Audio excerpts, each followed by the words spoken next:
to those who wait. That's what they say.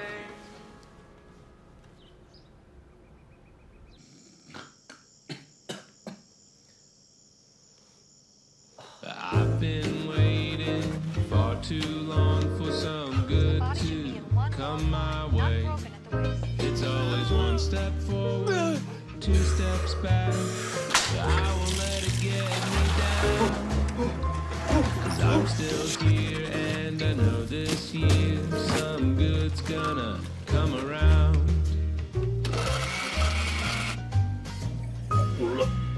Somewhere the sun is shining. Somewhere the day is new.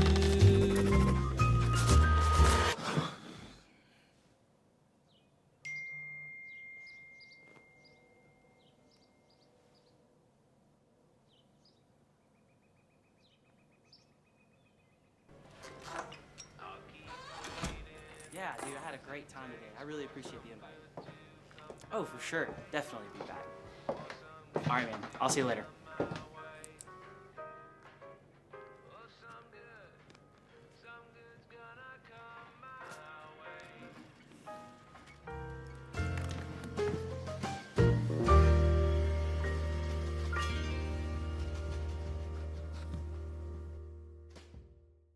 Well, welcome everyone and Happy New Year.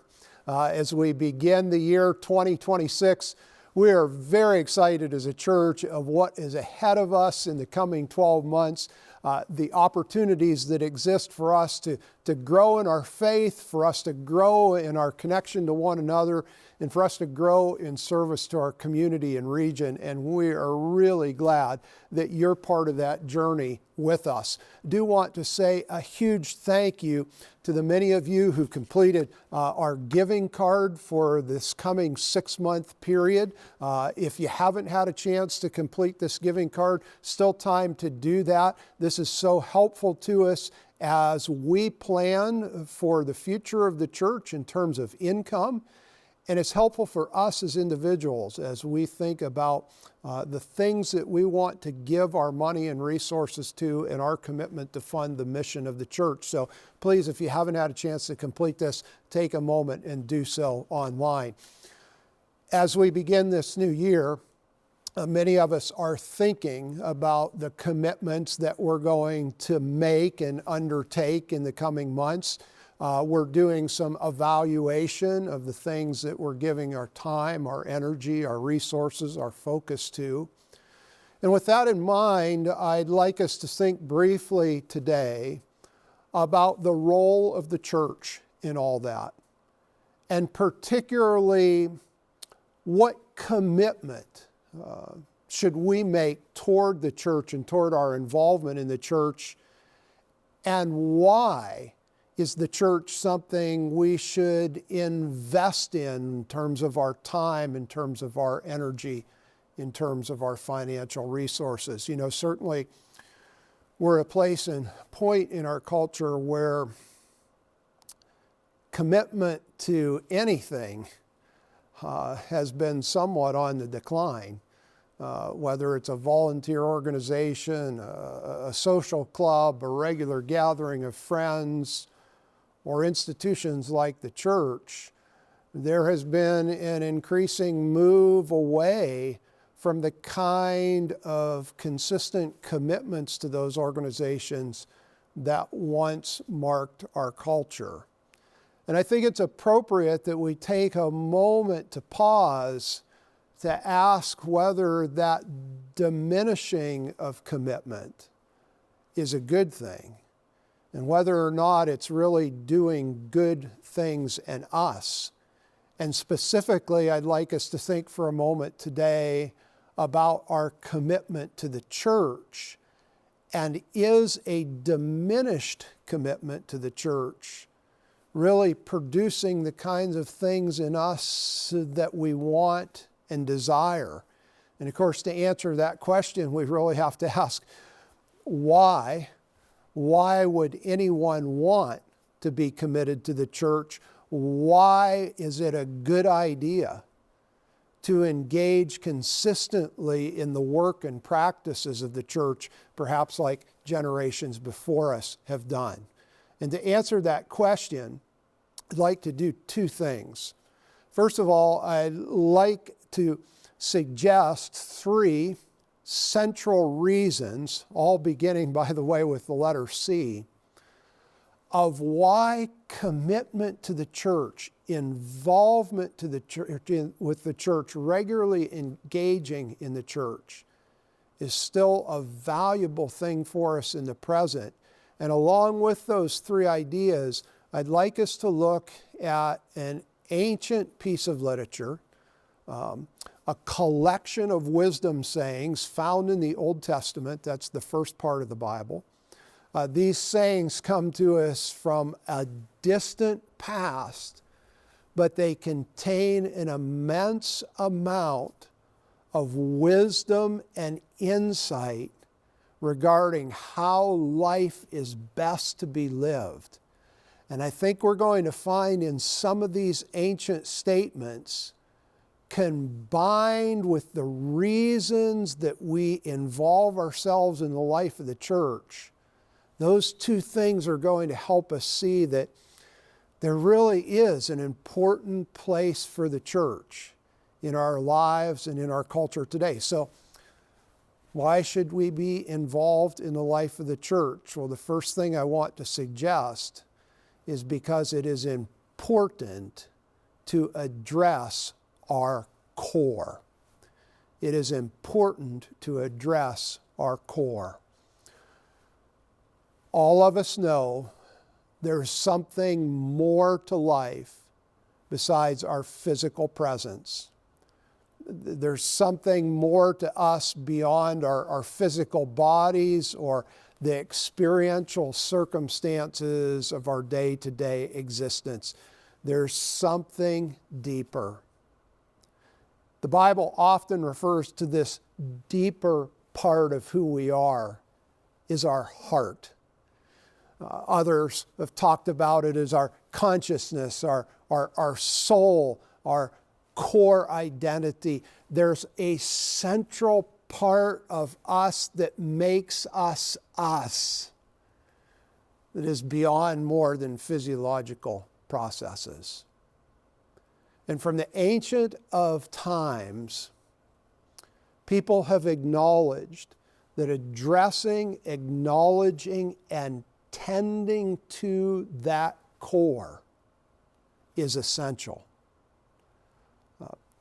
The writer of one of the Proverbs found in the 4th chapter of this collection says it like this in Proverbs 4:23. Above all else, guard your heart, for everything you do flows from it. There's something central to who we are that needs guarded, guided, developed, stewarded, so that we can live the best, most meaningful, most fulfilling life possible. Socrates, the ancient philosopher, writing and working at roughly the same time as some of the Old Testament Proverbs are written, said it like this in the familiar quotation: the unexamined life is not worth living if all we're doing is going about the motions of our day-to-day existence, getting up, getting the kids off to school, going to work, coming home, serving supper, going through the bedtime routine and getting ready to do it all again.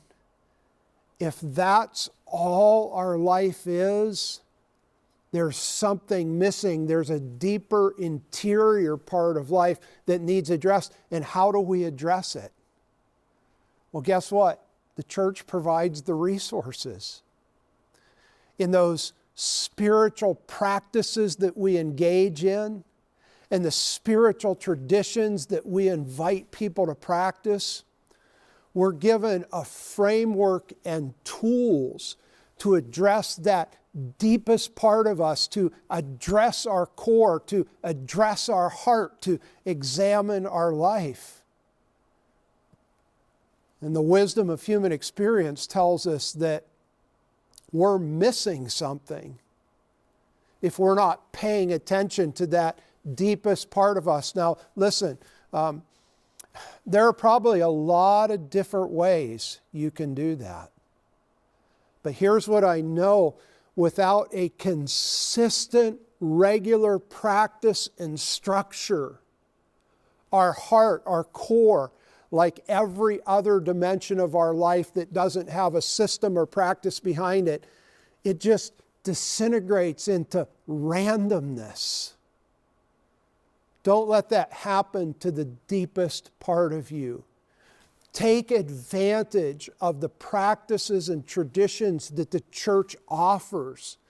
They're served up for us every single week. All we have to do is show up to engage in them. Why do we want to be committed to the church in the coming year? Because we all need practices and traditions to help us develop our core. And the church offers some pretty good resources to help us do that. Second reason, I want to suggest that commitment to the church in this particular point in time is incredibly valuable and even essential. And that has to do with community. Community. Over the last few years, virtually every study you read that talks about the secret to longevity, the secret to happiness in life, the secret to a fulfilling existence, talks about the importance of meaningful relationships, friendships, community. Where do you find that? Well, again, arguably, you can find friendship, you can find community, you can find relationships in a lot of places. But the church is a pretty good place to find those things because of this. At the foundation of the church's functioning are two key concepts that are vital for healthy relationships. The first is love, and the second is authenticity. Love and authenticity. If you're looking for meaningful friendships, meaningful relationships, a community that you can trust as much as you can trust any human community, an organization that has as its foundation love and authenticity, that's a pretty good place to look for friendship.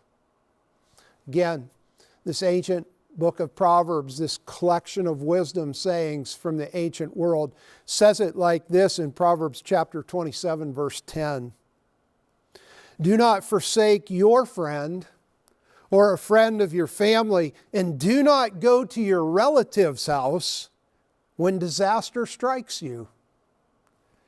Better a neighbor nearby than a relative far away.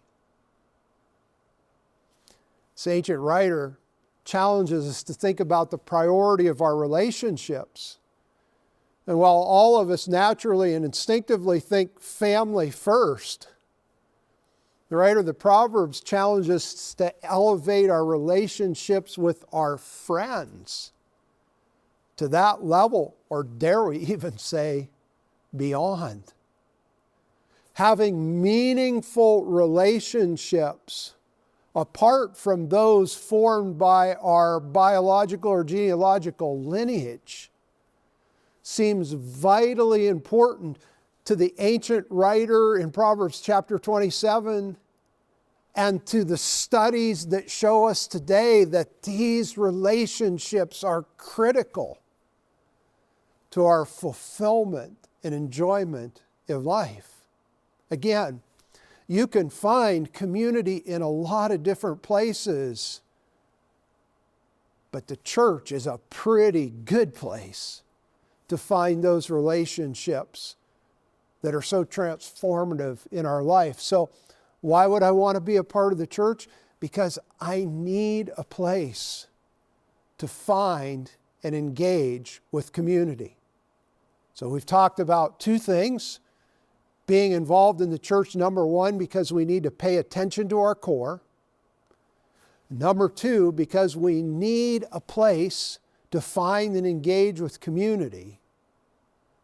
But thirdly, I want to argue that we need, or it's important to be, committed, engaged with the church because all of us need a cause. All of us need a cause. All of us need something to give our lives to that is beyond just us. And again, the varied religious traditions of the world, the various wisdom schools of thought of human history have all affirmed this. That to live a truly full and meaningful life, I've got to be about more than just me. And just like paying attention to the core of our being, that won't happen unless we have a system and structure in place to help us address the core, the center of our being. We won't regularly give ourselves to something beyond ourselves unless there is a system and structure in place that enables us to live for a cause. Yes, all of us can say, I want to do good things in the world. I want to be the good. I want to serve other people. I want to go beyond myself. But unless you have a system, unless you have a structure, unless you're consistently involved in an organization that is doing and facilitating those things, those ideas are just wishful thoughts. And again, there are many good and wonderful organizations and groups that you can be involved in consistently that will help you live beyond yourself. But if you don't have one of those places or groups, the church, it's a pretty good place to help us live for a cause beyond ourselves. And I want you to think for just a minute really practically about this. You know, this past fall we did a fair amount of assessment with our staff about the resources the church provides to our community. And, you know, we asked the question, what would be missing if McLean Church wasn't here? Would anything be missing at all? And what we came to see is that you as a community of people, you provide so many incredibly valuable resources to our community that a lot would be missing. But you know what the biggest thing missing would be? The safety net that McLean Church provides to so many. Here's what I mean. There are many organizations in our community and region that provide help to those in need. But there are always situations and circumstances, there are always individuals that seemingly fall through the cracks. They don't qualify for this program, or their need doesn't quite match this form of aid that is offered. And over again in our history is when there's no place else to turn, that people turn to McLean Church, and they know here they'll find a listening ear, a compassionate response, and many, many times the practical help they need to enable them to move forward in the present moment of life. Again, back to the book of Proverbs, The writer of Proverbs 19:17 says this, whoever is kind to the poor lends to the Lord, and He will reward them for what they have done. Whoever is kind to the poor lends to the Lord. In the day this writer was writing this idea, the category poor was a somewhat of a catch-all term to describe those who were disenfranchised by life, those who were suffering, those who were outcasts, those who were in need, be it financial or other types of need. And this writer says, pay very, very attention, very close attention to those in need around you, because when you pay attention to them, you're paying attention to God Himself. Jesus said a similar thing, didn't He? When He talked about feeding the hungry and clothing the needy and visiting the sick and tending to those who were in prison. And when asked by the crowds why that was important, He made clear that as much as you have served them, you've served me.